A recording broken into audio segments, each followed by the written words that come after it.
जी दोस्तों सलाम अलैकुम जी। उम्मीद करने कि सब दोस्त खैर खरीत ਨਾਲ ਹੋਣਗੇ। ਤੇ ਅੱਜ ਅਸੀਂ ਦੋਸਤਾਂ ਵਾਸਤੇ ਇੱਕ ਬਹੁਤ ਖਾਸ ਵੀਡੀਓ ਬਣਾ ਰਹੇ ਹਾਂ ਜਿਹਦੇ ਵਿੱਚ ਅਸੀਂ ਟੋਟਲ ਮਾਲੂਮਾਤ ਜਿਹੜੀ ਹੈ ਦੱਸਾਂਗੇ ਕਿ ਮਲੇਸ਼ੀਆ ਦਾ ਵਿਜ਼ਿਟ ਵੀਜ਼ਾ ਕਿਸ ਤਰੀਕੇ ਦੇ ਨਾਲ ਲੈਣਾ ਵਾ, ਉਹਦੇ ਵਾਸਤੇ ਕਿਹੜੇ ਕਿਹੜੇ ਡਾਕੂਮੈਂਟ ਚਾਹੀਦੇ ਨੇ, ਵਰਕ ਪਰਮਿਟ ਕਿਸ ਤਰੀਕੇ ਦੇ ਨਾਲ ਜਾ ਕੇ ਤੁਸੀਂ ਕਰ ਸਕਦੇ ਹੋ, ਮੈਡੀਕਲ ਦੀ ਕੀ ਪ੍ਰੋਬਲਮ ਆਉਂਦੀ ਹੈ, ਠੀਕ ਹੈ, ਸਾਰੀਆਂ ਚੀਜ਼ਾਂ ਦੱਸਾਂ। Subscribe now and press the bell icon. Never miss an update.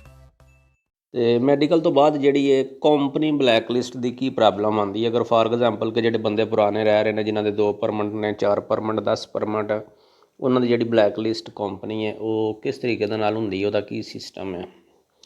ਤੇ ਸਭ ਤੋਂ ਪਹਿਲੀ ਗੱਲ ਚੱਲਦੇ ਹਾਂ ਵਿਜ਼ਿਟ ਵੀਜ਼ੇ ਦੀ ਤਰਫ। ਤੇ ਦੋਸਤੋ ਪਾਕਿਸਤਾਨ ਦੇ ਉੱਤੋਂ, ਇੰਡੀਆ 'ਚੋਂ, ਪਾਕਿਸਤਾਨ 'ਚੋਂ, ਬੰਗਲਾਦੇਸ਼ 'ਚੋਂ, ਠੀਕ ਹੈ, ਹਰ ਬੰਦਾ ਵਿਜ਼ਿਟ ਵੀਜ਼ਾ 'ਤੇ ਬਿਲਕੁਲ ਈਜ਼ੀ ਦੇ ਨਾਲ ਆ ਸਕਦਾ। ਖੁਦ ਅੰਬੈਸੀ ਜਾ ਕੇ ਤੁਸੀਂ ਵਿਜ਼ਿਟ ਵੀਜ਼ਾ ਲਵਾ ਸਕਦੇ ਹੋ। ਉਹਦੇ ਵਾਸਤੇ ਸਿਰਫ ਤੁਹਾਨੂੰ 4 ਤੋਂ 5 ਚੀਜ਼ਾਂ ਚਾਹੀਦੀਆਂ ਨੇ, ਠੀਕ ਹੈ। ਉਹਦੇ ਵਾਸਤੇ ਸਿਰਫ ਔਰ ਸਿਰਫ ਤੁਹਾਨੂੰ ਹੋਟਲ ਬੁਕਿੰਗ ਚਾਹੀਦੀ ਹੈ, ਰਿਟਰਨ ਟਿਕਟ ਚਾਹੀਦੀ ਹੈ, ਤੁਹਾਡੀ ਬੈਂਕ ਸਟੇਟਮੈਂਟ ਚਾਹੀਦੀ ਹੈ, ਕਰੈਕਟਰ ਸਰਟੀਫਿਕੇਟ ਤੁਸੀਂ ਅਗਰ ਕਰਵਾ ਸਕਦੇ ਹੋ ਤਾਂ ਠੀਕ ਹੈ, ਨਹੀਂ ਤਾਂ ਉਹਦੀ ਇਹਦੀ ਖਾਸ ਜ਼ਰੂਰਤ ਨਹੀਂ ਹੈ, ਠੀਕ ਹੈ। ਉਸ ਤੋਂ ਬਾਅਦ ਵਾਈਟ ਬੈਕਗਰਾਊਂਡ ਦੀਆਂ 4 ਤਸਵੀਰਾਂ ਚਾਹੀਦੀਆਂ ਨੇ। ਟੋਟਲ ਇਹ ਚੀਜ਼ਾਂ ਨੇ, ਠੀਕ ਹੈ। ਇਹ ਤੁਸੀਂ ਸਾਰੀਆਂ ਚੀਜ਼ਾਂ ਲੈ ਕੇ ਕਿਸੇ ਵੀ ਖੁਦ ਜਾ ਕੇ ਤੁਸੀਂ ਅੰਬੈਸੀ ਕਰ ਸਕਦੇ ਹੋ, ਫੀਡੈਕਸ ਦੇ ਥਰੂ ਤੁਸੀਂ ਕਰ ਸਕਦੇ ਹੋ। ਐਪਲੀਕੇਸ਼ਨ ਫਾਰਮ ਜਿਹੜਾ ਉਹਨੂੰ ਫਿਲ ਕਰਨਾ। ਇਹ ਟੋਟਲ ਇਹ ਚੀਜ਼ਾਂ ਨੇ 4। ਅਤੇ ਉਸ ਤੋਂ ਬਾਅਦ ਅਗਰ ਜਿਸ ਟਾਈਮ ਬੰਦਾ ਵਿਜ਼ਿਟ ਲੈ ਕੇ ਅਤੇ ਮਲੇਸ਼ੀਆ ਪਹੁੰਚ ਜਾਂਦਾ, ਅਤੇ ਮਲੇਸ਼ੀਆ ਜਾ ਕੇ ਅੱਗੋਂ ਬੰਦੇ ਨੂੰ ਬੜੀ ਪ੍ਰੋਬਲਮ ਹੁੰਦੀ ਹੈ। ਮਲੇਸ਼ੀਆ ਏਅਰਪੋਰਟ ਦੇ ਉੱਤੇ ਇਮੀਗ੍ਰੇਸ਼ਨ ਦਾ ਬਹੁਤ ਜ਼ਿਆਦਾ ਮਸਲਾ ਬੰਦੇ ਨੂੰ ਬਣਦਾ ਵੇ, ਉੱਥੋਂ ਐਡੀ ਜਲਦੀ ਬੰਦਾ ਕਲੀਅਰ ਨਹੀਂ ਹੁੰਦਾ, ਠੀਕ ਹੈ। ਅਤੇ ਹਮੇਸ਼ਾ ਜਦੋਂ ਵੀ ਵਿਜ਼ਿਟ ਵੀਜ਼ਾ ਲੈਂਦੇ ਹੋ, ਮੁਕੰਮਲ ਤੁਹਾਡੇ ਕੋਲ ਜਿਹੜੀ ਰਿਕੁਆਇਰਮੈਂਟ ਹੈ ਉਹ ਹੋਣੀ ਚਾਹੀਦੀ ਹੈ, ਠੀਕ ਹੈ। ਅਗਰ ਰਿਕੁਆਇਰਮੈਂਟ ਤੁਹਾਡੇ ਕੋਲ ਹੈ ਤਾਂ ਕੋਈ ਵੀ ਜਿਹੜੀ ਹੈ ਐਮੀਗ੍ਰੇਸ਼ਨ ਨੂੰ ਤੁਹਾਨੂੰ ਨਹੀਂ ਰੋਕਦੀ, ਠੀਕ ਹੈ। ਬਕੌਲ ਕਿ ਸਿਰਫ ਤੁਹਾਡੇ ਕੋਲ ਉਹਨਾਂ ਦੀ ਰਿਕੁਆਇਰਮੈਂਟ ਪੂਰੀ ਹੋਣੀ ਚਾਹੀਦੀ ਹੈ। ਅਤੇ ਉਸ ਤੋਂ ਬਾਅਦ ਅੱਗੇ ਚੱਲਦੇ ਹਾਂ ਕਿ ਜਿਸ ਟਾਈਮ ਤੁਸੀਂ ਵਿਜ਼ਿਟ ਵੀਜ਼ਾ ਲੈ ਕੇ ਅਤੇ ਮਲੇਸ਼ੀਆ ਪਹੁੰਚ ਜਾਂਦੇ ਹੋ, ਅਤੇ ਮਲੇਸ਼ੀਆ ਜਾ ਕੇ ਤੁਸੀਂ ਵਰਕ ਪਰਮਿਟ ਕਿਸ ਤਰੀਕੇ ਦੇ ਨਾਲ ਤੁਸੀਂ ਕਰਵਾ ਸਕਦੇ ਹੋ। ਬਿਲਕੁਲ ਤੁਸੀਂ ਕਰਵਾ ਸਕਦੇ ਹੋ, ਉਹਦੇ 'ਚ ਕੋਈ ਪ੍ਰੋਬਲਮ ਨਹੀਂ, ਕੋਈ ਕਿਸੇ ਕਿਸਮ ਦੀ ਟੈਨਸ਼ਨ ਨਹੀਂ ਹੈ। ਜਿਸ ਟਾਈਮ ਤੁਸੀਂ ਮਲੇਸ਼ੀਆ ਏਅਰਪੋਰਟ 'ਤੇ ਪਹੁੰਚਦੇ ਹੋ, ਤੁਹਾਨੂੰ 1 ਮਹੀਨੇ ਦੀ ਐਂਟਰੀ ਮਿਲਦੀ ਹੈ, ਠੀਕ ਹੈ। 1 ਮਹੀਨੇ ਦੀ ਐਂਟਰੀ ਦੇ ਉੱਤੇ ਤੁਸੀਂ ਜਾਓ, ਆਪਣਾ ਜਿਹੜਾ ਵੀ ਤੁਹਾਡਾ ਯਾਰ ਦੋਸਤ ਜਿਹਦੇ ਕੋਲ ਤੁਸੀਂ ਜਾਣਾ ਉਹਦੇ ਕੋਲ ਜਾਓ, ਜਾ ਕੇ ਅੱਗੋਂ ਤੁਸੀਂ ਉਹਦੇ ਨਾਲ ਗੱਲਬਾਤ ਕਰੋ ਕਿ ਯਾਰ ਨੋਰਮਲ ਕਿਸੇ ਬੰਦੇ ਦੇ ਹੱਥੀ ਚੜ੍ਹਨ ਦੀ ਜ਼ਰੂਰਤ ਨਹੀਂ ਹੈ। ਬਹੁਤ ਜ਼ਿਆਦਾ ਏਜੰਟ ਬੈਠਦੇ ਨੇ ਉੱਥੇ, ਲੇਕਿਨ ਉਹਨਾਂ ਦੇ ਹੱਥੀ ਚੜ੍ਹਨ ਦੀ ਜ਼ਰੂਰਤ ਕੋਈ ਨਹੀਂ। ਗੂਗਲ ਦੇ ਉੱਤੇ ਜਾਂ ਯਾਰਾਂ ਦੋਸਤਾਂ ਕੋਲੋਂ ਤੁਸੀਂ ਚੈੱਕ ਕਰ ਸਕਦੇ ਹੋ ਕਿ ਯਾਰ ਕਿਹੜੀ ਅੱਛੀ ਕੰਪਨੀ ਜਿਹਦਾ ਵਰਕ ਪਰਮਿਟ ਅੱਛਾ ਹੈ, ਠੀਕ ਹੈ। ਅਤੇ ਚੱਲਦੇ ਹਾਂ ਵਰਕ ਪਰਮਿਟ ਦੀ ਤਰਫ। ਵਰਕ ਪਰਮਿਟ ਮਲੇਸ਼ੀਆ ਦੇ ਵਿੱਚ 4 ਕਿਸਮ ਦਾ। ਸਭ ਤੋਂ ਉੱਪਰ ਜਿਹੜਾ ਉਹ ਪ੍ਰੋਫੈਸ਼ਨਲ ਹੈ, ਠੀਕ ਹੈ। 1 ਨੰਬਰ ਵਾਲਾ ਜਿਹੜਾ ਉਹ ਪ੍ਰੋਫੈਸ਼ਨਲ ਹੈ। 2 ਨੰਬਰ 'ਤੇ ਆਈ ਜਾਂਦਾ ਕੰਸਟਰਕਸ਼ਨ। ਤੀਸਰੇ ਨੰਬਰ 'ਤੇ ਆਈ ਜਾਂਦਾ ਪਲਾਂਟੇਸ਼ਨ। ਚੌਥੇ ਨੰਬਰ 'ਤੇ ਆਈ ਜਾਂਦਾ ਫੈਕਟਰੀ ਵਰਕਰ। ਇੱਕ ਸਰਵਿਸ ਸੈਕਟਰ ਦਾ ਵੀ ਹੁੰਦਾ ਸੀ, ਲੇਕਿਨ ਉਹ ਕੈਟਾਗਰੀ ਉਹਨਾਂ ਖ਼ਤਮ ਕਰ ਦਿੱਤੀ ਦੀ ਇਹਦੇ ਵਿੱਚੋਂ, ਠੀਕ ਹੈ। ਇਹ 4 ਪਰਮਿਟ ਨੇ। ਇਹਨਾਂ ਦੇ ਵਿੱਚੋਂ ਜਿਹੜਾ ਪ੍ਰੋਫੈਸ਼ਨਲ ਹੈ, ਤੁਸੀਂ ਅਗਰ ਆਪਣਾ ਬਿਜ਼ਨਸ ਕਰਨਾ ਤਾਂ ਫਿਰ ਤੁਸੀਂ ਉਹਨੂੰ ਉੱਥੇ ਰਹਿ ਕੇ ਲੈ ਸਕਦੇ ਹੋ। ਲੇਕਿਨ ਜਿਹੜਾ ਮੇਨ ਜ਼ਿਆਦਾਤਰ ਜਿਹੜਾ ਵੇ ਉਹ ਵੇ ਕੰਸਟਰਕਸ਼ਨ ਵਰਕਰ। ਔਰ ਕੰਸਟਰਕਸ਼ਨ ਵਰਕਰ ਦੇ ਵਿੱਚ ਤੁਹਾਨੂੰ ਕੰਮ ਵੀ ਈਜ਼ੀ ਮਿਲ ਜਾਂਦਾ, ਕੋਈ ਪ੍ਰੋਬਲਮ ਨਹੀਂ। ਬਿਲਡਿੰਗ ਲਾਈਨ ਦਾ ਬਹੁਤ ਜ਼ਿਆਦਾ ਕੰਮ ਹੈ, ਠੀਕ ਹੈ। ਅਤੇ ਤੁਸੀਂ ਕਿਸੇ ਆਪਣੇ ਯਾਰ ਦੋਸਤ ਕੋਲੋਂ ਪੁੱਛੋ ਕਿ ਯਾਰ ਕਿਹੜੀ ਕੋਈ ਅੱਛੀ ਕੰਪਨੀ ਹੈ, ਠੀਕ ਹੈ, ਅਸੀਂ ਉਹਦਾ ਵਰਕ ਪਰਮਿਟ ਲਵਾਉਣਾ ਚਾਹੁੰਦੇ ਹਾਂ, ਠੀਕ ਹੈ। ਬੜੀਆਂ ਐਸੀਆਂ ਕੰਪਨੀਆਂ ਨੇ ਕਿ ਜਿਨ੍ਹਾਂ ਦੇ 10-10 ਸਾਲ ਦੇ ਵਰਕ ਪਰਮਿਟ ਚੱਲਦੇ ਨੇ, ਠੀਕ ਹੈ। ਕਈ ਕੰਪਨੀਆਂ ਐਸੀਆਂ ਹੁੰਦੀਆਂ ਨੇ ਕਿ ਜਿਨ੍ਹਾਂ ਦੇ ਤੁਹਾਡੇ 2 ਵਰਕ ਪਰਮਿਟ ਲੱਗੇ, 4 ਲੱਗੇ, 3 ਲੱਗੇ ਅਤੇ ਬਲੈਕ ਲਿਸਟ ਹੋ ਗਈ। ਬਲੈਕ ਲਿਸਟ ਕੰਪਨੀ ਤਾਂ ਹੁੰਦੀ ਹੈ ਜਿਸ ਟਾਈਮ ਤੁਹਾਡਾ ਟੈਕਸ ਪੇ ਨਹੀਂ ਕਰਦੀ, ਠੀਕ ਹੈ। ਅਤੇ ਜਿਸ ਟਾਈਮ ਤੁਸੀਂ ਕੰਪਨੀ ਫਾਈਂਡ ਕਰ ਲੈਣੀ ਹੈ, ਕੰਪਨੀ ਤੁਹਾਨੂੰ ਮਿਲ ਜਾਂਦੀ ਹੈ, ਤੁਸੀਂ ਸਿੱਧਾ ਕੰਪਨੀ ਦੇ ਆਫਿਸ ਵਿੱਚ ਚਲੇ ਜਾਣਾ, ਠੀਕ ਹੈ। ਉੱਥੇ ਜਾ ਕੇ ਤੁਸੀਂ ਉਹਨਾਂ ਨੂੰ ਕਹਿਣਾ ਜੀ ਮੈਂ ਇਸ ਤਰ੍ਹਾਂ ਆਇਆ ਵਾਂ ਅਤੇ ਮੈਂ ਇੱਥੇ ਆਪਣਾ ਵਰਕ ਪਰਮਿਟ ਲੈਣਾ ਚਾਹੁੰਦਾ ਵਾਂ। ਕੰਪਨੀ ਵਾਲੇ ਤੁਹਾਡੇ ਕੋਲੋਂ ਤੁਹਾਡੇ ਡਾਕੂਮੈਂਟਾਂ ਦੀਆਂ ਫੋਟੋ ਕਾਪੀਆਂ ਲੈਣਗੀਆਂ, ਠੀਕ ਹੈ। ਉਸ ਤੋਂ ਬਾਅਦ ਉਹ ਤੁਹਾਡਾ ਚੈੱਕ ਕਰਨਗੇ ਕਿ ਤੁਸੀਂ ਬਲੈਕ ਲਿਸਟ 'ਤੇ ਨਹੀਂ ਪਹਿਲੇ, ਠੀਕ ਹੈ। ਅਗਰ ਤੁਸੀਂ ਬਲੈਕ ਲਿਸਟ ਨਹੀਂ ਅਤੇ ਤੁਹਾਡੀ ਅਪਰੂਵਲ ਜਮ੍ਹਾਂ ਕਰਵਾ ਦੇਣਗੇ। ਤੁਹਾਡੇ ਕੋਲੋਂ 1000 ਰਿੰਗਟ ਜਾਂ 2000 ਰਿੰਗਟ ਤੇ ਤੁਹਾਡੇ ਕੋਲੋਂ ਲੈ ਕੇ ਤੁਹਾਨੂੰ ਉਹਦੀ ਰਸੀਦ ਦੇ ਦੇਣਗੇ, ਠੀਕ ਹੋ ਗਿਆ। ਉਸ ਤੋਂ ਬਾਅਦ ਤੁਹਾਡਾ ਪ੍ਰੋਸੈਸ ਐਮੀਗ੍ਰੇਸ਼ਨ ਕੋਲੋਂ ਚਲਾ ਜਾਂਦਾ। 15 ਤੋਂ 20 ਦਿਨ ਤੋਂ ਬਾਅਦ ਤੁਹਾਡੀ ਅਪਰੂਵਲ ਹੋ ਜਾਂਦੀ ਹੈ। ਫਿਰ ਐਮੀਗ੍ਰੇਸ਼ਨ ਤੁਹਾਨੂੰ ਜਿਹੜਾ ਨਾ ਤੁਹਾਡੀ ਜਿਹੜੀ ਕੰਪਨੀ ਦਾ ਆਫਿਸ ਹੈ ਉੱਥੇ ਤੁਹਾਨੂੰ ਕਾਲ ਕਰਕੇ ਤੁਸੀਂ ਉੱਥੇ ਜਾਂਦੇ ਹੋ। ਫਿਰ ਤੁਹਾਨੂੰ ਇੱਕ ਅਪਰੂਵਲ ਲੈਟਰ ਦੇ ਦਿੰਦੇ ਨੇ, ਠੀਕ ਹੈ। ਅਪਰੂਵਲ ਲੈਟਰ ਲੈ ਕੇ ਤੁਸੀਂ ਆਪਣੇ ਕੋਲ ਰੱਖ ਲੈਂਦੇ ਹੋ। ਉਸ ਤੋਂ 15 ਦਿਨ ਬਾਅਦ, ਮਹੀਨੇ ਬਾਅਦ ਤੁਹਾਡਾ ਸਟੀਕਰ ਨਿਕਲ ਆਉਂਦਾ ਜਿਹੜੀ ਕੈਟਾਗਰੀ ਵੀ ਤੁਸੀਂ ਕਰਵਾਉਣੀ ਹੈ। तो वो मैक्सीमम हर कंपनी का अपना अपना रेट है। कोई 4000 इंगड़ लै रहा, कोई 6000 इंगड़ लै रहा, कोई 7000 इंगड़ लै रहा। हर कंपनी का अपना अपना है जिस तरीके की यानी कि उन्होंने कंपनी है। ठीक है, उस तो अगे चले जाते हैं मैडिकल। मैडिकल जिहड़ा हुंदा वे, मैडिकल की तुहाडी तुसीं उत्थे फोमीमा ऑफिस बनिया मैं, एजेंटा के थ्रू भी तुसीं कर सकते हो, वो कोई एड्डी प्रॉब्लम नहीं, वो एजेंट तुहाडे नाल फ्रॉड नहीं कर सकते। ठीक है, अगर फॉर एग्जाम्पल तुसीं कहंदे हो कि नहीं यार असीं नहीं करवाना, तुसीं कंपनी वालों नूं कह सकते हो जी सानूं फमीमा, वो तुहानूं कंपनी वाले भी फमीमा बनवा के दे सकते हैं। उस तो बाद तुसीं खुद भी फमीमा ऑफिस दे विच जाके तुसीं उन्हां नूं अपना पासपोर्ट देना है। ठीक है, या किसी दोस्त दे नाल गल करो कि यार मैं फमीमा बनवाना है। ठीक है, ਉਹਦੇ ਵਾਸਤੇ ਤੁਹਾਨੂੰ ਚਾਹੀਦਾ ਕਿ ਤੁਸੀਂ ਕਿਹੜੇ ਕਲੀਨਿਕ ਦਾ ਬਣਵਾਉਣਾ ਵੇ, ਕਿਸ ਜਗ੍ਹਾ ਦਾ ਬਣਵਾਉਣਾ ਵੇ। ਤੁਸੀਂ ਉਹਨੂੰ ਦੱਸੋ ਕਿ ਠੀਕ ਹੈ ਜਿਹੜਾ ਘਰ ਦੇ ਨਜ਼ਦੀਕ ਕੋਈ ਕਲੀਨਿਕ ਹੈ, ਉਸ ਦਾ ਇਹ ਕਲੀਨਿਕ ਦਾ ਨਾਮ ਹੈ, ਇਹ ਉਹਦਾ ਟੈਲੀਫੋਨ ਨੰਬਰ ਹੈ। ਠੀਕ ਹੈ, ਇਹ ਉਹਦਾ ਐਡਰੈਸ ਹੈ, ਇਸ ਨਾਂ ਦੇ ਮੈਨੂੰ ਬਣਵਾ ਦੇਵੋ। ਉਹ ਮੈਕਸੀਮਮ ਜਿੰਨੀ ਫੀਸ ਹੈ ਉਹਦੀ 190 ਜਾਂ 200 ਜਾਂ 220 ਰਿੰਗਟ ਜਿਹੜੇ ਨੇ ਉਹ ਤੁਹਾਡੇ ਕੋਲ ਲੈ ਕੇ ਤੁਹਾਨੂੰ ਫਮੀਮਾ ਮਿਲ ਜਾਂਦਾ। ਤੁਸੀਂ ਡਾਕਟਰ ਦੇ ਕੋਲ ਜਾਂਦੇ ਹੋ, ਉਹਨੇ ਤੁਹਾਡਾ blood test, urine test, x-ray, ਇਹ 3 ਚੀਜ਼ਾਂ ਨੇ ਸਿਰਫ। ਠੀਕ ਹੈ, ਇਹ ਕਰਨੀਆਂ ਨੇ। ਕਰਨ ਤੋਂ ਬਾਅਦ ਐਕਸਰੇ ਕਿਸੇ ਹੋਰ ਜਗ੍ਹਾ 'ਤੇ ਹੁੰਦੇ ਨੇ, ਬਲੱਡ ਅਤੇ ਯੂਰੀਨ ਕਿਸੇ ਹੋਰ ਜਗ੍ਹਾ 'ਤੇ। ਕਈ ਐਸੇ ਕਲੀਨਿਕ ਦੇ ਜਿੱਥੇ ਇਕੱਠਾ ਵੀ ਹੋ ਜਾਂਦਾ, ਉਹਦੀ ਪ੍ਰੋਬਲਮ ਕੋਈ ਨਹੀਂ। ਠੀਕ ਹੈ, ਉਸ ਤੋਂ ਬਾਅਦ ਅੱਗੇ ਤੁਸੀਂ ਕੀ ਕਰਨਾ ਕਿ ਤੁਹਾਨੂੰ ਜਿਸ ਟਾਈਮ ਤੁਹਾਡਾ ਲੈ ਲੈਂਦੇ ਨੇ, ਤੁਹਾਨੂੰ ਕਹਿੰਦੇ ਨੇ ਠੀਕ ਹੈ ਜੀ 2 ਕਾਪੀਆਂ ਹੋਣਗੀਆਂ ਫਮੀਮੇ ਦੀਆਂ, ਇੱਕ ਉਹ ਕੋਲ ਰੱਖ ਲੈਣਗੇ, ਇੱਕ ਤੁਹਾਨੂੰ ਦੇ ਦੇਣਗੇ। ਠੀਕ ਹੈ, ਉਹ ਤੁਸੀਂ ਆਪਣੇ ਪਾਸਪੋਰਟ ਦੇ ਨਾਲ ਅਟੈਚ ਕਰਕੇ ਤੇ ਤੁਸੀਂ ਆਪਣਾ ਘੁੰਮ ਫਿਰ ਸਕਦੇ ਹੋ, ਕੰਮ ਕਰ ਸਕਦੇ ਹੋ, ਕੋਈ ਕਿਸੇ ਕਿਸਮ ਦਾ ਕੋਈ ਮਸਲਾ ਪ੍ਰੋਬਲਮ ਨਹੀਂ ਹੈ। ਠੀਕ ਹੈ, ਉਸ ਤੋਂ ਬਾਅਦ ਵਿੱਚ ਤੁਸੀਂ ਫਮੀਮਾ ਵੈਬਸਾਈਟ 'ਤੇ ਜਾ ਕੇ ਤੁਸੀਂ ਆਪਣਾ ਪਾਸਪੋਰਟ ਨੰਬਰ ਦੇ ਕੇ ਤੁਸੀਂ ਉਹਨੂੰ ਚੈੱਕ ਕਰ ਸਕਦੇ ਹੋ ਕਿ ਤੁਹਾਡਾ ਔਨਲਾਈਨ ਹੋਇਆ ਕਿ ਨਹੀਂ ਹੋਇਆ, ਉਹਦੇ ਵਿੱਚ ਕੋਈ ਪ੍ਰੋਬਲਮ ਤਾਂ ਨਹੀਂ। ਠੀਕ ਹੈ, ਅਗਰ ਇਹਨਾਂ ਚੀਜ਼ਾਂ ਦੇ ਮੁਤਾਬਕ ਕਿਸੇ ਬੰਦੇ ਨੂੰ ਇਨਫੋਰਮੇਸ਼ਨ ਚਾਹੀਦੀ ਹੋਏ, ਉਹ ਮੈਨੂੰ ਮੇਰੇ ਚੈਨਲ 'ਤੇ ਵੀਡੀਓ ਦੇ ਵਿੱਚ ਕਮੈਂਟ ਵੀ ਕਰ ਸਕਦਾ, ਮੈਂ ਉਹਨੂੰ ਹਰ ਤਰ੍ਹਾਂ ਦਾ ਆਨਸਰ ਵੀ ਦਾਂਗਾ। ਕੋਈ ਇਹਦੇ ਵਿੱਚ ਪ੍ਰੋਬਲਮ ਉਹ ਮਸਲਾ ਨਹੀਂ ਹੈ।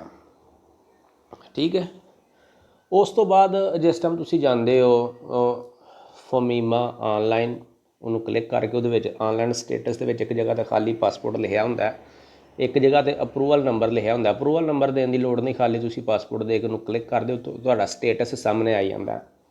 ਠੀਕ ਹੈ, ਤੁਹਾਡਾ ਨਾਂ, ਡੇਟ ਆਫ ਬਰਥ, ਤੁਹਾਡੀ ਕੰਪਨੀ, ਉਹ ਥੱਲੇ ਤੁਹਾਡਾ ਸਟੇਟਸ ਆ ਜਾਂਦਾ ਕਿ ਆਨਲਾਈਨ ਹੋ ਗਿਆ ਜਾਂ ਨਹੀਂ, ਜਾਂ ਐਕਸਰੇ ਦੀ ਕੋਈ ਪ੍ਰੋਬਲਮ ਹੈ, ਕੋਈ ਬਲੱਡ ਦੀ ਪ੍ਰੋਬਲਮ ਹੈ, ਜੋ ਵੀ ਹੁੰਦਾ ਉਹ ਸਾਹਮਣੇ ਆ ਜਾਂਦਾ ਵਾ। ਠੀਕ ਹੋ ਗਿਆ ਜੀ। ਉਸ ਤੋਂ ਬਾਅਦ ਹਾਂ ਇੱਕ ਚੀਜ਼ ਜ਼ਿਹਨ ਦੇ ਵਿੱਚ ਰੱਖਿਓ ਕਿ ਅਗਰ ਤੁਹਾਡਾ ਇੱਕ ਟਾਈਮ ਮੈਡੀਕਲ ਆਨਲਾਈਨ ਹੋ ਗਿਆ, ਸੂਟੇਬਲ ਹੋਇਆ ਜਾਂ ਅਨਸੂਟੇਬਲ ਹੋਇਆ। ਅਨਸੂਟੇਬਲ ਕਹਿੰਦੇ ਨੇ ਕਿ ਜਿਹੜਾ ਫੇਲ ਹੈ, ਸੂਟੇਬਲ ਹੋਵੇ ਕਿ ਜਿਹੜਾ ਪਾਸ ਹੈ। ਅਗਰ ਇੱਕ ਦਫਾ ਤੁਹਾਡਾ ਡੇਟਾ ਆਨਲਾਈਨ ਹੋ ਗਿਆ ਅਨਸੂਟੇਬਲ, ਉਹ ਦੁਬਾਰਾ ਸੂਟੇਬਲ ਨਹੀਂ ਹੋ ਸਕਦਾ। ਇਹ ਗੱਲ ਜ਼ਿਹਨ ਦੇ ਵਿੱਚ ਰੱਖਿਓ। ਅਤੇ ਜਿਸ ਵੀ ਕਲੀਨਿਕ 'ਤੇ ਤੁਸੀਂ ਜਾ ਕੇ ਆਪਣਾ ਮੈਡੀਕਲ ਕਰਵਾਉਂਦੇ ਹੋ, ਤਾਂ ਤੁਹਾਡਾ ਨੰਬਰ ਜ਼ਰੂਰ ਹੋਣਾ ਚਾਹੀਦਾ। ਨੰਬਰ ਆਪਣਾ ਦੇਵੋ, ਅਗਰ ਆਪਣਾ ਨਹੀਂ ਦੇਣਾ ਤਾਂ ਉਸ ਕਿਸੇ ਦੋਸਤ ਦਾ ਦੇਵੋ ਜਿਹਨੂੰ ਮਲਾਈ ਜ਼ਬਾਨ ਆਉਂਦੀ ਹੈ, ਤਾਂ ਕਿ ਡਾਕਟਰ ਮੈਡੀਕਲ ਆਨਲਾਈਨ ਕਰਨ ਤੋਂ ਪਹਿਲੇ ਇੱਕ ਦਫਾ ਕਾਲ ਕਰਦੇ ਨੇ। ਠੀਕ ਹੈ, ਕਾਲ ਕਰਕੇ ਪੁੱਛਦੇ ਨੇ ਕਿ ਤੇਰੇ ਇਹ ਪ੍ਰੋਬਲਮ ਹੈ ਮੈਡੀਕਲ ਦੇ ਵਿੱਚ, ਤੂੰ ਦੁਬਾਰਾ ਕਲੀਨਿਕ 'ਤੇ ਆ।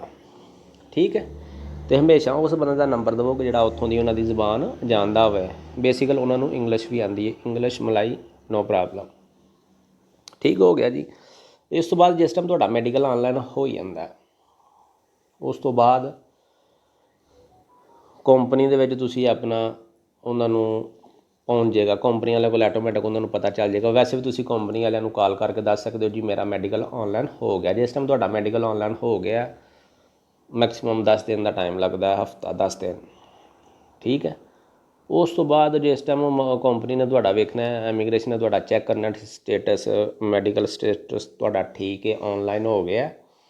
ਅਤੇ ਉਸ ਤੋਂ ਬਾਅਦ ਤੁਹਾਡਾ ਸਟੀਕਰ ਜਿਹੜਾ ਵੇ ਉਹ ਤੁਹਾਡੇ ਪਾਸਪੋਰਟ 'ਤੇ ਲੱਗ ਕੇ ਤੁਹਾਡੀ ਕੰਪਨੀ ਦੇ ਆਫਿਸ ਆਈਏਗਾ। ਕੰਪਨੀ ਦੇ ਆਫਿਸ ਵਾਲੇ 'ਤੇ ਜਾ ਕੇ ਤੁਸੀਂ ਆਪਣੀ ਬਕਾਇਆ ਰਕਮ ਦੇ ਕੇ, ਬਕਾਇਆ ਪੈਸੇ ਦੇ ਕੇ ਉਹਨਾਂ ਦੀ ਅਮਾਊਂਟ ਜਿਹੜੀ ਹੈ, ਅਤੇ ਤੁਸੀਂ ਆਪਣਾ ਪਾਸਪੋਰਟ ਲੈ ਆਉਂਦੇ ਹੋ। ਠੀਕ ਹੋ ਗਿਆ, ਤੁਹਾਡਾ ਵਰਕ ਪਰਮਿਟ ਰੈਡੀ ਹੋ ਗਿਆ।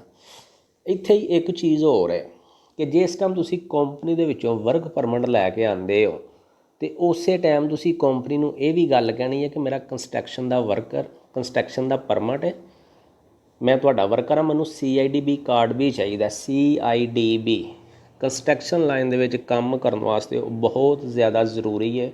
ਉਹ ਤੁਹਾਡਾ ਇੰਸ਼ੋਰੈਂਸ ਕਾਰਡ ਹੈ। ਬਿਲਡਿੰਗ ਲਾਈਨ ਦੇ ਵਿੱਚ ਕੰਮ ਕਰਨ ਵਾਸਤੇ ਤੁਹਾਡੀ ਇੰਸ਼ੋਰੈਂਸ ਹੁੰਦੀ ਹੈ ਤੁਹਾਡੇ ਵਰਕ ਪਰਮਿਟ ਦੇ ਮੁਤਾਬਕ।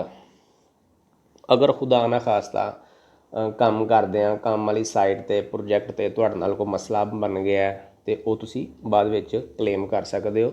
ਤੁਹਾਡੀ ਕੰਪਨੀ ਕਲੇਮ ਕਰ ਸਕਦੀ ਹੈ। ਜਿਸ ਮਾਲਕ ਦੇ ਕੋਲ ਕੰਮ ਕਰ ਸਕਦੇ ਹੋ ਉਹ ਤੁਹਾਡਾ ਕਲੇਮ ਕਰ ਸਕਦਾ, ਤੁਹਾਡੇ ਨਾਲ ਜਾ ਕੇ ਤੁਹਾਡੀ ਹੈਲਪ ਕਰ ਸਕਦਾ ਹੈ। ਠੀਕ ਹੈ। ਅਤੇ ਜਿਸ ਟਾਈਮ ਤੁਸੀਂ ਆਪਣਾ ਵਰਕ ਪਰਮਿਟ ਲੈਣ ਜਾਂਦੇ ਹੋ ਤਾਂ ਤੁਸੀਂ ਆਪਣੀ ਕੰਪਨੀ ਨੂੰ ਇਹ ਚੀਜ਼ ਜ਼ਰੂਰ ਕਹਿਣੀ ਹੈ ਕਿ ਮੈਨੂੰ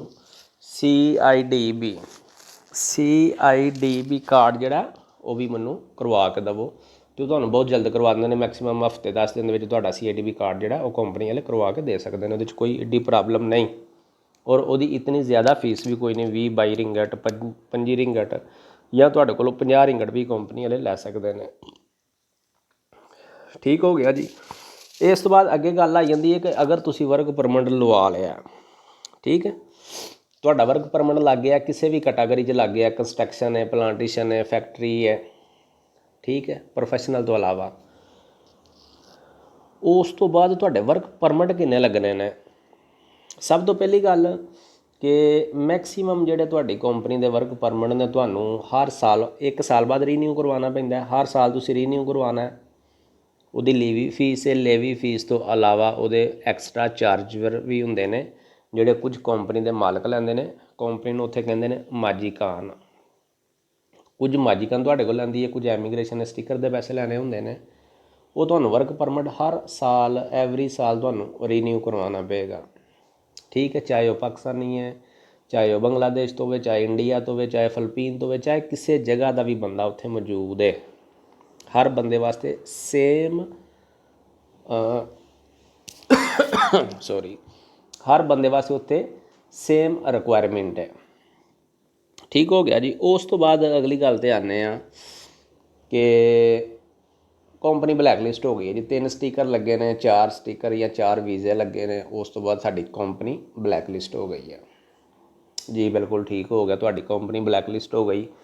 ਜਿਸ ਟਾਈਮ ਤੁਹਾਨੂੰ ਪਤਾ ਚੱਲਦਾ ਕਿ ਸਾਡੀ ਕੰਪਨੀ ਬਲੈਕ ਲਿਸਟ ਹੋ ਗਈ ਹੈ, ਸਭ ਤੋਂ ਪਹਿਲੀ ਗੱਲ ਕਿ ਜਿਸ ਟਾਈਮ ਵੀ ਹਰ ਸਾਲ ਤੁਸੀਂ ਪਰਮਿਟ ਰੀਨਿਊ ਕਰਵਾਉਂਦੇ ਹੋ, ਕੋਸ਼ਿਸ਼ ਕਰੋ ਕਿ ਆਪਣੀ ਕੰਪਨੀ ਦੇ ਕੋਲੋਂ ਕਰਵਾਓ।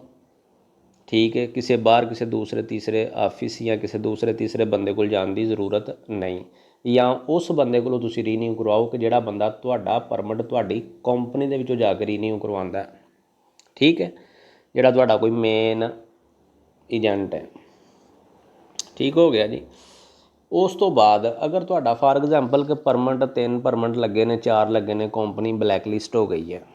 ਜਿਸ ਟਾਈਮ ਤੁਹਾਡੀ ਕੰਪਨੀ, ਅਗਰ ਤੁਹਾਨੂੰ ਆਫਿਸ ਦਾ ਪਤਾ ਹੈ, ਤੁਸੀਂ ਡਾਇਰੈਕਟ ਕੰਪਨੀ ਦੇ ਆਫਿਸ ਵਿੱਚ ਜਾਓ, ਉਹਨਾਂ ਨੂੰ ਜਾ ਕੇ ਦੱਸੋ ਜੀ ਮੇਰਾ ਸਟੀਕਰ ਬਲੈਕ ਲਿਸਟ ਹੋਇਆ, ਕਿਉਂ, ਇਹਦੀ ਕੀ ਵਜ੍ਹਾ। ਅਗਰ ਤੁਹਾਡੀ ਕੰਪਨੀ ਬਿਲਕੁਲ ਹੀ ਉੱਡ ਗਈ, ਉਹਦਾ ਆਫਿਸ ਕੋਈ ਨਹੀਂ ਹੈ, ਉਹਦਾ ਤੁਹਾਨੂੰ ਪਤਾ ਹੀ ਕੋਈ ਨਹੀਂ ਹੈ, ਠੀਕ ਹੈ, ਅਤੇ ਉਹਦੇ ਵਾਸਤੇ ਇਹ ਤਰੀਕਾਕਾਰ ਹੈ ਕਿ ਤੁਸੀਂ ਉੱਥੋਂ ਕਿਸੇ ਦੂਸਰੀ ਕੰਪਨੀ ਦੇ ਵਿੱਚ ਕੋਸ਼ਿਸ਼ ਕਰਕੇ ਟਰਾਈ ਕਰਕੇ ਅਤੇ ਉਹਨਾਂ ਦੇ ਕੋਲ ਤੁਸੀਂ ਰੈਗੂਲਰ ਹੋਵੋ ਕਿਸੇ ਦੂਸਰੀ ਕੰਪਨੀ ਦੇ ਕੋਲ। ਉਹਦੇ ਵਾਸਤੇ ਤੁਹਾਨੂੰ ਫਿਰ ਪਾਸਪੋਰਟ ਚੇਂਜ ਕਰਨਾ ਪੜੇਗਾ ਤੁਹਾਡਾ। ਠੀਕ ਹੈ। ਪਾਸਪੋਰਟ ਚੇਂਜ ਕਰਨ ਤੋਂ ਬਾਅਦ ਤੁਸੀਂ ਕਿਸੇ ਦੂਸਰੀ ਕੰਪਨੀ ਕੋਲੋਂ ਅਪਰੂਵਲ ਲੈ ਕੇ, ਇੱਕ ਸਟੀਕਰ ਤੁਹਾਡਾ ਲੱਗ ਗਿਆ, ਇੱਕ ਵਰਕ ਪਰਮਿਟ ਲੱਗ ਗਿਆ, ਦੂਸਰਾ ਵਰਕ ਪਰਮਿਟ ਲੱਗ ਗਿਆ, ਠੀਕ ਹੈ, ਫਿਰ ਤੀਸਰਾ ਵਰਕ ਪਰਮਿਟ ਲਵਾ ਕੇ ਅਤੇ ਫਿਰ ਤੁਸੀਂ ਮਲੇਸ਼ੀਆ 'ਚੋਂ ਆਊਟ ਹੋਣਾ ਹੈ। ਅਦਰਵਾਈਜ਼ ਤੁਹਾਡੇ ਵਾਸਤੇ ਖਤਰੇ ਦਾ ਬਾਇਸ ਬਣ ਸਕਦਾ ਵੇ। ਅਗਰ ਤੁਸੀਂ ਇੱਕ ਸਟੀਕਰ ਲਵਾ ਕੇ ਅਤੇ ਉੱਥੋਂ ਆਊਟ ਹੋਏ ਹੋ, ਐਮੀਗ੍ਰੇਸ਼ਨ ਵਾਲੇ ਜਦੋਂ ਤੁਹਾਡੇ ਫਿੰਗਰਪ੍ਰਿੰਟ ਲੈਣਗੇ, ਉਹਨਾਂ ਦੇਖਣਾ ਕਿ ਤੁਹਾਡਾ ਟੋਟਲ ਰਿਕਾਰਡ ਉਹਨਾਂ ਦੇ ਕੋਲ ਹੁੰਦਾ। ਉਹਨਾਂ ਕਹਿਣਾ ਜੀ ਤੇਰਾ ਪਹਿਲਾ ਵਰਕ ਪਰਮਿਟ ਹੋਰ ਕੰਪਨੀ ਦਾ ਲੱਗਾ ਦਾ, ਇਹ ਹੋਰ ਕੰਪਨੀ ਦਾ ਲੱਗਾ ਦਾ, ਇਹਦੇ ਵਿੱਚ ਕੀ ਪ੍ਰੋਬਲਮ ਹੈ। ਠੀਕ ਹੈ। ਲੇਕਿਨ ਜਿਸ ਟਾਈਮ ਤੁਹਾਡੇ 3 ਪਰਮਿਟ ਲੱਗ ਜਾਣਗੇ, ਤੀਸਰਾ ਪਰਮਿਟ ਤੁਸੀਂ ਰੀਨਿਊ ਕਰਵਾ ਲਿਆ, ਤੁਸੀਂ ਮਲੇਸ਼ੀਆ ਤੋਂ ਆਊਟ ਹੋ ਗਏ ਹੋ, ਅਤੇ ਉਹ ਨਾਲ ਤੁਹਾਡੇ 2 ਜਾਂ 3 ਰਿਕਾਰਡ ਹੀ ਚੈੱਕ ਕਰਨੇ ਨੇ, ਜ਼ਿਆਦਾ ਲੰਬਾ ਰਿਕਾਰਡ ਚੈੱਕ ਨਹੀਂ ਕਰਦੇ। ਠੀਕ ਹੈ ਜੀ। ਕਿਉਂਕਿ ਇਹ ਉਹ ਚੀਜ਼ਾਂ ਨੇ ਕਿ ਜਿਹੜੀਆਂ ਹਰ ਬੰਦਾ ਤੁਹਾਨੂੰ ਨਹੀਂ ਦੱਸਦਾ। ਇਹ ਉਹ ਗੱਲਾਂ ਨੇ, ਉਹ ਚੀਜ਼ਾਂ ਨੇ ਕਿ ਜਿਹੜਾ ਹਰ ਬੰਦਾ ਤੁਹਾਨੂੰ ਨਹੀਂ ਦੱਸਦਾ। ਦੂਸਰੇ ਨੰਬਰ 'ਤੇ ਮਲੇਸ਼ੀਆ ਦੇ ਵਿੱਚ ਇਹ ਸਹੂਲੀਅਤ ਮੌਜੂਦ ਹੈ ਕਿ ਜਿਸ ਟਾਈਮ ਤੁਸੀਂ ਵਰਕ ਪਰਮਿਟ 'ਤੇ ਜਾਂਦੇ ਹੋ, ਤੁਹਾਡਾ ਵਰਕ ਪਰਮਿਟ ਲੱਗ ਗਿਆ, ਕੰਪਨੀ ਵਾਲੇ ਕਿਸੇ ਵੀ ਸੂਰਤ 'ਤੇ ਤੁਹਾਡਾ ਪਾਸਪੋਰਟ ਨਹੀਂ ਰੱਖ ਸਕਦੇ, ਜਿਹੜੇ ਕੰਸਟਰਕਸ਼ਨ ਵਾਲੇ ਨੇ। ਠੀਕ ਹੈ। ਅਗਰ ਤੁਸੀਂ ਫੈਕਟਰੀ ਵਰਕਰ 'ਤੇ ਗਏ ਦੇ ਹੋ, ਕਈ ਐਸੀਆਂ ਫੈਕਟਰੀਆਂ ਹੁੰਦੀਆਂ ਨੇ ਕਿ ਜਿਹੜੀਆਂ ਬੰਦੇ ਦਾ ਵਰਕ ਪਰਮਿਟ ਪਾਸਪੋਰਟ ਆਪਣੇ ਕੋਲ ਰੱਖਦੇ ਨੇ। ਠੀਕ ਹੈ, ਉਹਨਾਂ ਦੀ ਕੋਸਟ ਜਿਹੜੀ ਹੈ ਯਾਨੀ ਕਿ ਉਹਨਾਂ ਦੀ ਜਿਹੜੀ ਪੇਮੈਂਟ ਬੰਦੇ ਨੇ ਕੀਤੀ ਹੁੰਦੀ ਹੈ ਉਹ ਥੋੜ੍ਹੀ ਹੁੰਦੀ ਹੈ, ਹਿਸਾਬ ਦੀ ਹੁੰਦੀ ਹੈ। ਠੀਕ ਹੈ, ਇਹ ਚੀਜ਼ਾਂ ਬੜੀਆਂ ਚੀਜ਼ਾਂ ਐਸੀਆਂ ਨੇ ਕਿ ਜਿਹੜੀਆਂ ਗੌਰ ਕਰਨ ਵਾਲੀਆਂ ਨੇ।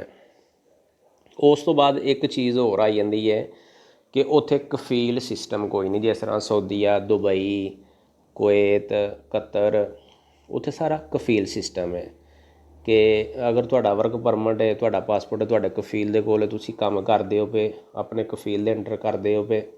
ਇੱਥੇ ਮਲੇਸ਼ੀਆ ਦੇ ਵਿੱਚ ਇਹ ਸਿਸਟਮ ਕੋਈ ਨਹੀਂ, ਕਫੀਲ ਸਿਸਟਮ ਕੋਈ ਨਹੀਂ। ਤੁਹਾਡਾ ਵਰਕ ਪਰਮਿਟ ਲੱਗ ਗਿਆ, ਪਾਸਪੋਰਟ ਤੁਹਾਡੀ ਜੇਬੀ ਜੇ, ਤੁਸੀਂ ਜਿੱਥੇ ਮਰਜ਼ੀ ਪੇ ਕੰਮ ਕਰਦੇ ਹੋ, ਕੋਈ ਪ੍ਰੋਬਲਮ ਨਹੀਂ। ਲੇਕਿਨ ਇੱਕ ਪ੍ਰੋਬਲਮ ਹੈ ਵੀ ਹੈ, ਉਹ ਕੀ ਹੈ ਕਿ ਤੁਸੀਂ ਫਾਰ ਐਗਜ਼ਾਮਪਲ ਕੁਆਲਾਲੰਪੁਰ, ਤੁਹਾਡਾ ਵਰਕ ਪਰਮਿਟ ਜਿਹੜੀ ਤੁਹਾਡੀ ਕੰਪਨੀ ਹੈ ਵਰਕ ਪਰਮਿਟ ਵਾਲੀ, ਉਹ ਕੁਆਲਾਲੰਪੁਰ ਦੀ ਹੈ, ਅਤੇ ਤੁਸੀਂ ਕੁਆਲਾਲੰਪੁਰ ਦੇ ਅੰਦਰ ਹੀ ਕੰਮ ਕਰ ਸਕਦੇ ਹੋ। ਠੀਕ ਹੈ, ਅਗਰ ਤੁਹਾਡੀ ਜਿਹੜੀ ਕੁਆਲਾਲੰਪੁਰ ਦਾ ਜਿਹੜਾ ਏਰੀਆ ਉਹਨੂੰ ਸਲਾਂਗੁਰ ਕਿਹਾ ਜਾਂਦਾ ਹੈ। ਠੀਕ ਹੈ, ਅਗਰ ਤੁਹਾਡੀ ਕੰਪਨੀ ਜੋਹਰ ਬਾਰੂ ਦੇ ਏਰੀਏ ਦੀ ਹੈ ਤਾਂ ਤੁਸੀਂ ਜੋਹਰ ਬਾਰੂ ਕੰਮ ਕਰ ਸਕਦੇ ਹੋ। ਅਗਰ ਤੁਹਾਡੀ ਕੰਪਨੀ ਸਬਾ ਸਰਾਵਾ ਏਰੀਏ ਦੀ ਹੈ ਤਾਂ ਤੁਸੀਂ ਸਬਾ ਸਰਾਵਾ 'ਚ ਹੀ ਕੰਮ ਕਰ ਸਕਦੇ ਹੋ, ਅਦਰਵਾਈਜ਼ ਤੁਸੀਂ ਦੂਸਰੀ ਜਗ੍ਹਾ 'ਤੇ ਕੰਮ ਨਹੀਂ ਕਰ ਸਕਦੇ। ਅਤੇ ਜੀ ਬਿਲਕੁਲ ਦੂਸਰਾ ਤਰੀਕਾ ਵੀ ਹੈ ਕਿ ਤੁਸੀਂ ਉੱਥੇ ਵੀ ਕੰਮ ਕਰ ਸਕਦੇ ਹੋ। ਉਹਦਾ ਕੀ ਤਰੀਕਾ ਹੈ ਕਿ ਫਾਰ ਐਗਜ਼ਾਮਪਲ ਕਿ ਤੁਹਾਡੀ ਕੰਪਨੀ ਕੁਆਲਾਲੰਪੁਰ ਦੀ ਹੈ, ਕੰਮ ਤੁਸੀਂ ਜੋਹਰ ਬਾਰੂ 'ਚ ਕਰਦੇ ਹੋ ਪਏ ਜਾਂ ਪਿਨਾਂਗ ਕਰਦੇ ਹੋ ਪਏ। ਠੀਕ ਹੈ, ਯਾਨੀ ਕਿ ਦੂਸਰੇ ਸੂਬੇ 'ਚ ਕਰਦੇ ਹੋ ਪਏ। ਜਿਸ ਕੰਪਨੀ ਦੇ ਕੋਲ ਤੁਸੀਂ ਕੰਮ ਕਰਦੇ ਹੋ ਪਏ ਉਸ ਕੰਪਨੀ ਦਾ ਐਡਰੈਸ, ਤੁਹਾਡੀ ਆਪਣੀ ਕੰਪਨੀ ਦਾ ਐਡਰੈਸ, ਉਹਦਾ ਫਿਰ ਤੁਸੀਂ ਇੱਕ ਲੈਟਰ ਬਣਾਉਂਦੇ ਹੋ। ਠੀਕ ਹੈ, ਲੈਟਰ ਬਣਾ ਕੇ ਇੱਕ ਕੰਪਨੀ ਕਹਿ ਰਹੀ ਹੈ ਤੁਹਾਡੇ ਵਾਲੀ ਕਿ ਇਹ ਮੇਰਾ ਵਰਕਰ ਹੈ, ਇਹਦਾ ਨਾਂ, ਪਾਸਪੋਰਟ ਨੰਬਰ, ਇਹ ਸਾਡਾ ਐਡਰੈਸ ਹੈ, ਇਹ ਮੇਰਾ ਵਰਕਰ ਹੈ, ਇਹ ਮੈਂ ਫਲਾਣੀ ਕੰਪਨੀ ਦੇ ਨਾਲ ਫਲਾਣੀ ਜਗ੍ਹਾ 'ਤੇ ਕੰਮ ਭੇਜਣਾ ਪਿਆ, ਉੱਤੇ ਤੁਹਾਡੀ ਸਟੈਂਪ ਲੱਗ ਜਾਂਦੀ ਹੈ। ਯਾਨੀ ਕਿ ਜਿਹੜਾ ਲੀਗਲ ਤਰੀਕਾ। ਅਦਰਵਾਈਜ਼ ਦੁਨੀਆ ਕਰਦੀ ਹੈ ਵੀ ਢੇਰ ਕਰਦੀ ਹੈ ਵੀ ਮਸਲਾ ਨਹੀਂ, ਲੇਕਿਨ ਮਸਲਾ ਉਦੋਂ ਬਣਦਾ ਕਿ ਜਿਸ ਟਾਈਮ ਕਿਤੇ ਉਪਰਾਸੀ ਹੋ ਜਾਂਦੀ ਹੈ, ਚੈਕਿੰਗ ਹੋ ਜਾਂਦੀ ਹੈ। ਉਪਰਾਸੀ ਲਫ਼ਜ਼ ਉਹਨਾਂ ਦਾ ਵੇ ਮਲਾਈ ਜ਼ਬਾਨ ਦਾ ਕਿ ਉਹਨੂੰ ਚੈਕਿੰਗ ਕਿਹਾ ਜਾਂਦਾ ਕਿ ਐਮੀਗ੍ਰੇਸ਼ਨ ਕੰਟਰੋਲ ਹੋ ਜਾਂਦਾ। ਐਮੀਗ੍ਰੇਸ਼ਨ ਚੈੱਕ ਕਰਦੀ ਹੈ ਪ੍ਰੋਜੈਕਟਾਂ ਨੂੰ ਕਿ ਇਸ ਪ੍ਰੋਜੈਕਟ 'ਤੇ 1000 ਬੰਦਾ ਕੰਮ ਕਰਦਾ ਪਿਆ, ਇਸ ਪ੍ਰੋਜੈਕਟ 'ਤੇ 2000 ਬੰਦਾ ਕੰਮ ਕਰਦਾ ਪਿਆ, ਤਾਂ ਮੈਂ ਤਾਂ ਚੈੱਕ ਤਾਂ ਕਰਾਂ ਕਿ ਇਹਨਾਂ ਦੇ ਕੋਲ ਵਰਕ ਪਰਮਿਟ ਵੀ ਹੈ ਨੇ ਕਿ ਨਹੀਂ। ਠੀਕ ਹੈ, ਕਿਉਂਕਿ ਤੁਹਾਨੂੰ ਪਤਾ ਕਿ ਮਲੇਸ਼ੀਆ ਦੇ ਵਿੱਚ ਜਿਹੜੀ ਇਹ ਬਿਲਡਿੰਗ ਸਭ ਤੋਂ ਵੱਡੀ ਜਿਹੜੀ ਬਿਲਡਿੰਗ ਹੈ ਉਹ 87 ਫਲੋਰ ਦੀ ਹੈ। ਠੀਕ ਹੈ, ਯਾਨੀ ਕਿ 87 ਫਲੋਰ ਦੀ ਕੁਆਲਾਲੰਪੁਰ ਟਵਿਨ ਟਾਵਰ ਉਹਨਾਂ ਨੂੰ ਕਿਹਾ ਜਾਂਦਾ। ਲੇਕਿਨ ਉੱਥੇ ਇੱਕ ਹੋਰ ਨਵਾਂ ਪ੍ਰੋਜੈਕਟ ਸ਼ੁਰੂ ਹੋਇਆ ਦਾ, ਉਹ 118 ਫਲੋਰ ਦੀ ਬਿਲਡਿੰਗ ਸ਼ੁਰੂ ਹੋਈ ਦੀ ਹੈ। ਠੀਕ ਹੈ, ਚਰਾਸ ਏਰੀਆ ਉਸ ਦੇ ਵਿੱਚ, ਉਸ ਦੇ ਕੋਲ। ਠੀਕ ਹੈ, ਅਤੇ ਚੱਲਦੇ ਹਾਂ ਆਪਣੇ ਟਾਪਿਕ ਦੀ ਤਰਫ ਕਿ ਉਹ ਜਿਹੜਾ ਲੈਟਰ ਦੀ ਗੱਲ ਪੇ ਕਰਨਾ ਕਿ ਉਹ ਲੈਟਰ ਤੁਹਾਨੂੰ ਸਿਰਫ ਉਸ ਟਾਈਮ ਕੰਮ ਆਉਂਦਾ ਕਿ ਜਿਸ ਟਾਈਮ ਤੁਹਾਡੀ ਕਿਤੇ ਚੈਕਿੰਗ ਹੋਈ ਜਾਂਦੀ ਹੈ, ਤੁਹਾਨੂੰ ਕਿਤੇ ਪੁਲਿਸ ਚੈੱਕ ਕਰਦੀ ਹੈ ਕਿ ਜੀ ਜਨਾਬ ਤੁਸੀਂ ਕਿੱਧਰ ਪੇ ਫਿਰਦੇ ਹੋ, ਤੁਹਾਡਾ ਵੀਜ਼ਾ ਤਾਂ KL ਦਾ, ਕੁਆਲਾਲੰਪੁਰ ਦਾ, ਤੁਸੀਂ ਜੋਹਰ ਕੀ ਕਰਦੇ ਹੋ ਪਏ ਦੂਸਰੇ ਸੂਬੇ 'ਚ। ਫਿਰ ਤੁਸੀਂ ਉਹ ਲੈਟਰ ਉਹਨਾਂ ਨੂੰ ਵਿਖਾ ਸਕਦੇ ਹੋ ਕਿ ਜਨਾਬ ਇਹ ਮੇਰਾ ਵਰਕ ਪਰਮਿਟ ਹੈ, ਇਹ ਮੇਰਾ ਲੈਟਰ ਹੈ, ਇਹ ਮੇਰੀ ਕੰਪਨੀ ਹੈ, ਇਹਨੇ ਮੈਨੂੰ ਇਸ ਕੰਪਨੀ ਦੇ ਕੋਲ ਕੰਮ 'ਤੇ ਭੇਜਿਆ। ਠੀਕ ਹੈ, ਅਤੇ ਫਿਰ ਤੁਹਾਨੂੰ ਪ੍ਰੋਬਲਮ ਪੇਸ਼ ਕੋਈ ਨਹੀਂ ਆਉਂਦੀ। ਹਾਂ, ਅਗਰ ਤਾਂ ਕੋਈ ਪੁਲਿਸ ਵਾਲੇ ਉਸ ਤਰ੍ਹਾਂ ਦੇ ਨੇ, ਠੀਕ ਹੈ, ਅਤੇ ਉਹ ਤੁਹਾਡੇ ਕੋਲੋਂ 15, 20, 10 ਜਿੰਨੇ ਵੀ ਸਮਝਦੇ ਹੋ ਕਿ ਉਹ ਸਿਸਟਮ ਹੋ ਸਕਦਾ। ਠੀਕ ਹੈ, ਉਹਦੇ ਵਿੱਚ ਐਡੀ ਟੈਨਸ਼ਨ ਲੈਣ ਵਾਲੀ ਗੱਲ ਕੋਈ ਨਹੀਂ। ਅਗਰ ਤੁਹਾਡੇ ਕੋਲੋਂ ਲੈਟਰ ਵੀ ਨਹੀਂ ਹੈ ਤਾਂ ਫਿਰ ਵੀ ਤੁਹਾਡੀ ਜਾਨ ਛੁੱਟ ਜਾਏਗੀ, ਲੇਕਿਨ ਅਗਰ 15, 20, 30 ਉਹ ਤੁਹਾਨੂੰ ਝਾੜਨੇ ਪੈਣਗੇ ਜੇਬੀ ਦੇ ਵਿੱਚੋਂ, ਕਿਉਂਕਿ ਗੱਲਾਂ ਮੈਂ ਕਰਨ ਵਾ ਖੁੱਲੀਆਂ ਅਤੇ ਸਿੱਧੀਆਂ।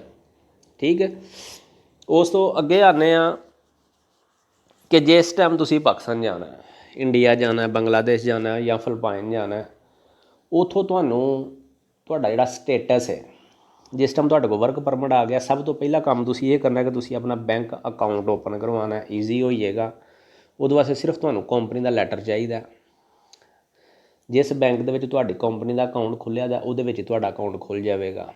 ਠੀਕ ਹੈ, ਉਸ ਤੋਂ ਬਾਅਦ ਬਾਈ ਹੈਂਡ ਜਾ ਕੇ ਤੁਸੀਂ ਈਜ਼ੀ ਦੇ ਨਾਲ ਕੁਆਲਾਲੰਪੁਰ ਦੇ ਵਿੱਚ ਅੰਬੈਸੀਆਂ ਨੇ ਸਾਰੀਆਂ। ਠੀਕ ਹੈ, ਉੱਥੋਂ ਤੁਸੀਂ ਆਪਣੇ ਵਿਜ਼ਿਟ ਵੀਜ਼ੇ by road Singapore, by road Thailand ਤੋਂ ਬਾਈ ਰੋਡ ਵੀਅਤਨਾਮ। ਠੀਕ ਹੈ, ਔਰ ਉਸ ਤੋਂ ਬਾਅਦ ਫਿਲਪਾਈਨ 3 ਘੰਟੇ ਦੀ, 2 ਘੰਟੇ 50 ਮਿੰਟ ਦੀ ਫਲਾਈਟ ਹੈ ਫਿਲਪਾਈਨ ਦੀ। ਉਸ ਤੋਂ ਬਾਅਦ ਇੰਡੋਨੇਸ਼ੀਆ। ਠੀਕ ਹੈ, ਯਾਨੀ ਕਿ ਮਲੇਸ਼ੀਆ ਦੇ ਵਿੱਚ ਰਹਿ ਕੇ ਜਦੋਂ ਤੁਹਾਡੇ ਇਹ 4-5 ਵਿਜ਼ਿਟ ਵੀਜ਼ੇ ਲੱਗੇ ਹੋਣਗੇ, ਨਾਲ ਤੁਹਾਡਾ ਵਰਕ ਪਰਮਿਟ ਲੱਗਾ ਹੋਏਗਾ ਤੇ ਤੁਹਾਡੇ ਪਾਸਪੋਰਟ ਦੀ ਵੈਲਿਊ ਹੋਏ, ਠੀਕ ਹੈ। ਤੁਹਾਡੇ ਪਾਸਪੋਰਟ ਦੀ ਵੈਲਿਊ ਹੋ ਜਾਂਦੀ ਹੈ। ਇਹ ਵੈਲਿਊ ਤੁਹਾਡੇ ਜਿਹੜੀ ਪਾਸਪੋਰਟ ਦੀ ਹੈ ਉਸ ਟਾਈਮ ਤੁਹਾਡੇ ਕੰਮ ਆਉਂਦੀ ਹੈ ਕਿ ਜਿਸ ਟਾਈਮ ਤੁਹਾਨੂੰ ਉੱਥੇ ਰਹਿੰਦੇ ਆ 3 ਸਾਲ ਜਾਂ 4 ਸਾਲ ਹੋ ਗਏ ਨੇ ਤੇ ਤੁਸੀਂ ਉੱਥੋਂ ਕਿਤੇ ਯੂਰਪ ਨਿਕਲਣਾ, ਜਾਪਾਨ ਸਾਈਡ 'ਤੇ ਨਿਕਲਣਾ, UK USA ਕਿਸੇ ਸਾਈਡ 'ਤੇ ਵੀ ਨਿਕਲਣਾ ਤੇ ਬਹੁਤ ਜ਼ਿਆਦਾ ਤੁਹਾਨੂੰ ਸਪੋਰਟ ਹੁੰਦੀ ਹੈ ਉਸ ਤੁਹਾਡੇ ਪਾਸਪੋਰਟ ਦੀ, ਜਿਹਦੇ ਉੱਤੇ ਤੁਹਾਡੇ ਵਰਕ ਪਰਮਿਟ ਲੱਗੇ ਦੇ ਨੇ, ਉਸ ਤੋਂ ਬਾਅਦ ਤੁਹਾਡੇ ਵਿਜ਼ਿਟ ਲੱਗੇ ਦੇ ਨੇ, ਠੀਕ ਹੈ। ਅਤੇ ਉਹਨਾਂ ਵਿਜ਼ਟਾਂ ਲੈਣ ਵਾਸਤੇ ਜਿਹੜੇ ਜਿਹੜੇ ਡਾਕੂਮੈਂਟ ਚਾਹੀਦੇ ਨੇ ਮਲੇਸ਼ੀਆ ਤੋਂ ਸਿੰਗਾਪੁਰ, ਮਲੇਸ਼ੀਆ ਤੋਂ ਥਾਈਲੈਂਡ ਜਾਂ ਮਲੇਸ਼ੀਆ ਤੋਂ ਅਦਰ ਕੰਟਰੀ, ਉਹਦੇ ਵਾਸਤੇ ਮੈਂ ਤੁਹਾਡੇ ਵਾਸਤੇ ਇੱਕ ਸਪੈਸ਼ਲ ਨੈਕਸਟ ਵੀਡੀਓ ਬਣਾਵਾਂਗਾ ਕਿ ਜਿਹਦੇ ਵਿੱਚ ਇੱਕ ਹੀ ਵੀਡੀਓ ਦੇ ਵਿੱਚ ਮੈਂ ਤੁਹਾਨੂੰ 5 ਤੋਂ 6 ਕੰਟਰੀਆਂ ਦੇ ਵਿਜ਼ਿਟ ਵੀਜ਼ੇ ਦੇ ਬਾਰੇ 'ਚ ਦੱਸਾਂਗਾ, ਔਰ ਦੱਸਾਂਗਾ ਕਿ ਤੁਹਾਨੂੰ ਕਿਹੜੇ ਕਿਹੜੇ ਡਾਕੂਮੈਂਟ ਲੈਣੇ ਚਾਹੀਦੇ ਨੇ ਔਰ ਕਿਤਨੇ ਵਕਫੇ ਦੇ ਵਿੱਚ ਤੁਹਾਨੂੰ ਅਪਲਾਈ ਕਰਨਾ ਚਾਹੀਦਾ ਔਰ ਕਿਤਨੇ ਟਾਈਮ ਦੇ ਵਿੱਚ ਕਰਨਾ ਚਾਹੀਦਾ, ਠੀਕ ਹੈ। Total A to Z information ਉਹਦੇ ਵਿੱਚ ਮੈਂ ਤੁਹਾਨੂੰ ਦੇਵਾਂਗਾ।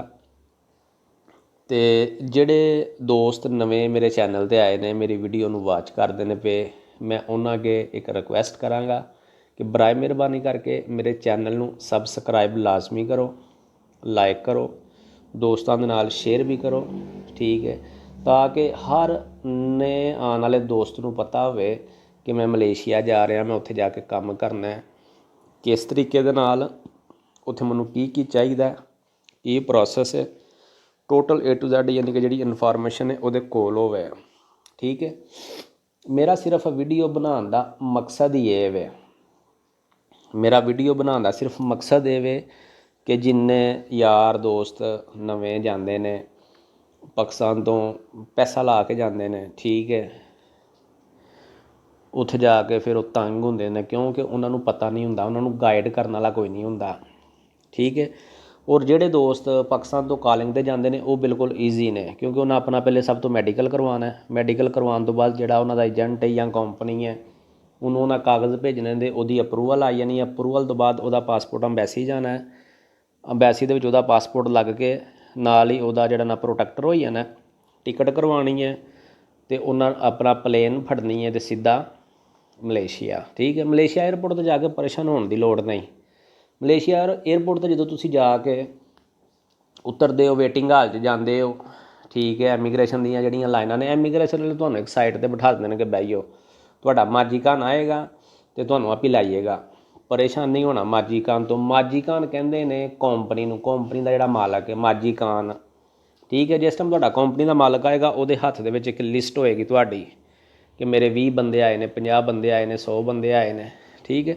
ਉਹ ਤੁਹਾਡਾ ਇੱਕ ਇੱਕ ਦਾ ਨਾਮ ਬੋਲੀ ਜਾਣਗੇ, ਫਿਰ ਤੁਹਾਨੂੰ ਇਮੀਗ੍ਰੇਸ਼ਨ ਕਾਊਂਟਰ 'ਤੇ ਲਾਉਣਗੇ, ਉੱਥੋਂ ਤੁਹਾਡੇ ਪਾਸਪੋਰਟ ਸਟੈਂਪ ਹੋਣਗੇ ਔਰ ਤੁਸੀਂ ਆਪਣੇ ਆਪਣੇ ਘਰਾਂ ਨੂੰ ਚਲੇ ਜਾਓਗੇ, ਜਿੱਥੇ ਜਿੱਥੇ ਜਿਹੜੇ ਯਾਰ ਦੋਸਤ ਦੇ ਕੋਲ ਜਾਣਾ ਜਾਂ ਜਿਹੜੇ ਏਜੰਟ ਦੇ ਥਰੂ ਤੁਸੀਂ ਗਏ ਹੋ ਉਹਦੇ ਕੋਲ ਤੁਸੀਂ ਉੱਥੋਂ ਚਲੋ ਜਾਓਗੇ। ਕੋਈ ਕਿਸੇ ਕਿਸਮ ਦੀ ਕੋਈ ਪ੍ਰੋਬਲਮ ਨਹੀਂ, ਬਲਕਿ ਆਲਰੇਡੀ ਉਹ ਹੋ ਸਕਦਾ ਕਿ ਤੁਹਾਨੂੰ ਏਅਰਪੋਰਟ 'ਤੇ ਲੈਣ ਆਏ ਹੋਣ, ਠੀਕ ਹੈ। ਉਸ ਚੀਜ਼ ਤੋਂ ਪਰੇਸ਼ਾਨ ਨਹੀਂ ਹੋਣਾ। ਸਿਰਫ ਪਰੇਸ਼ਾਨੀ ਉਹਨਾਂ ਵਾਸਤੇ ਹਲਕੀ ਜੀ ਕਿ ਜਿਹੜੇ ਇੱਥੋਂ ਵਿਜ਼ਿਟ 'ਤੇ ਜਾਂਦੇ ਨੇ ਉਹ ਕਹਿੰਦੇ ਨੇ ਕਿ ਯਾਰ ਮੇਰੀ ਜੇਬ 'ਚ ਪੈਸੇ ਨਹੀਂ ਹੈ ਵਰਕ ਪਰਮਿਟ ਵਾਸਤੇ, ਮੈਂ ਉੱਥੇ ਜਾਣਾ ਵਿਜ਼ਿਟ 'ਤੇ ਜਾ ਕੇ ਮੈਂ ਉੱਥੇ ਕਮਾ ਕੇ ਅਤੇ ਉੱਥੇ ਹੀ ਆਪਣੇ 'ਤੇ ਲਾ ਲਵਾਂਗਾ। ਬੜੀ ਬੈਸਟ ਚੁਆਇਸ ਹੈ, ਬੜਾ ਬੈਸਟ ਹੱਲ ਹੈ, ਠੀਕ ਹੈ। ਤੁਸੀਂ ਇੱਥੋਂ ਵਿਜ਼ਿਟ 'ਤੇ ਜਾਂਦੇ ਹੋ, ਠੀਕ ਹੈ, ਬੜੇ ਮੁਹਤਾਤ ਤਰੀਕੇ ਦੇ ਨਾਲ, ਰਿਕੁਆਇਰਮੈਂਟ ਮੁਕੰਮਲ ਹੋਣੀ ਚਾਹੀਦੀ ਹੈ, ਠੀਕ ਹੈ। ਜਾਓ ਤੁਸੀਂ, ਸੋ ਬਿਸਮਿਲ੍ਲਾ, ਨੋ ਪ੍ਰੋਬਲਮ। ਲੇਕਿਨ ਏਅਰਪੋਰਟ ਦੇ ਉੱਤੇ ਜਦੋਂ ਤੁਸੀਂ ਜਾਂਦੇ ਹੋ ਬੜੇ ਕੌਨਫੀਡੈਂਸ ਦੇ ਨਾਲ ਉਹਨਾਂ ਤੁਹਾਡਾ ਇੰਟਰਵਿਊ ਕਰਨਾ, ਉਹਨਾਂ ਨੂੰ ਦੇਵੋ ਬੜੇ ਤਰੀਕੇ ਦੇ ਨਾਲ। ਸਿਰਫ ਉਸ ਵਕਤ ਥੋੜ੍ਹਾ ਜਿਹਾ ਹੁੰਦਾ ਮਸਲਾ, ਜ਼ਿਆਦਾ ਕੋਸ਼ਿਸ਼ ਬਿਹਤਰ ਕਰਿਆ ਕਰੋ ਕਿ ਪਾਕਿਸਤਾਨ ਤੋਂ 3 ਵੀਜ਼ੇ ਲਵੋ, ਥਾਈਲੈਂਡ, ਸਿੰਗਾਪੁਰ ਅਤੇ ਮਲੇਸ਼ੀਆ, ਠੀਕ ਹੈ। ਉਸ ਸਭ ਤੋਂ ਪਹਿਲੀ ਗੱਲ ਕਿ ਜਾਓ ਤੁਸੀਂ ਥਾਈਲੈਂਡ ਜਾਓ, ਥਾਈਲੈਂਡ ਤੋਂ ਬਾਈ ਰੋਡ ਤੁਸੀਂ ਸਿੰਗਾਪੁਰ ਚਲੇ ਜਾਂਦੇ ਹੋ ਜਾਂ ਬਾਈ ਏਅਰ ਚਲੇ ਜਾਂਦੇ ਹੋ। ਉਸ ਤੋਂ ਬਾਅਦ ਸਿੰਗਾਪੁਰ ਤੋਂ ਬਾਈ ਰੋਡ ਮਲੇਸ਼ੀਆ ਆਈ ਜਾਓ, ਕੋਈ ਕਿਸੇ ਕਿਸਮ ਦਾ ਮਸਲਾ ਨਹੀਂ, ਕੋਈ ਪ੍ਰੋਬਲਮ ਨਹੀਂ, ਠੀਕ ਹੈ। ਬਹੁਤ ਈਜ਼ੀ ਹੈ, ਕੋਈ ਇਤਨਾ ਜ਼ਿਆਦਾ ਖਰਚਾ ਨਹੀਂ ਹੈ, ਤੁਹਾਡੀ ਟਿਕਟ 'ਤੇ ਹੀ ਖਰਚਾ ਲੱਗਣਾ। ਬਾਕੀ ਜਿਹੜੇ 3 ਵੀਜ਼ੇ ਨੇ ਸਿੰਗਾਪੁਰ, ਮਲੇਸ਼ੀਆ ਅਤੇ ਥਾਈਲੈਂਡ ਉਹ ਬਿਲਕੁਲ ਈਜ਼ੀ ਦੇ ਨਾਲ ਮਿਲ ਜਾਂਦੇ ਨੇ, 60, 70 ਤੋਂ 80 ਹਜ਼ਾਰ ਰੁਪਇਆ ਟੋਟਲ ਉਹਨਾਂ ਦਾ ਖਰਚਾ ਹੋਵੇ, ਠੀਕ ਹੈ।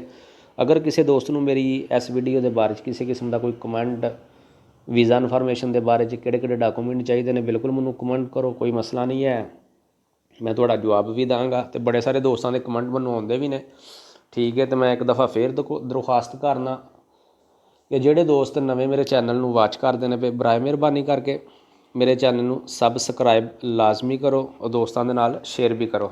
ਇਹਦੇ ਨਾਲ ਹੀ ਮੈਨੂੰ ਦਿਓ ਇਜਾਜ਼ਤ, ਸੋਨੇ ਰੱਬ ਦੇ ਵਾਲੇ। Subscribe now and press the bell icon. Never miss an update.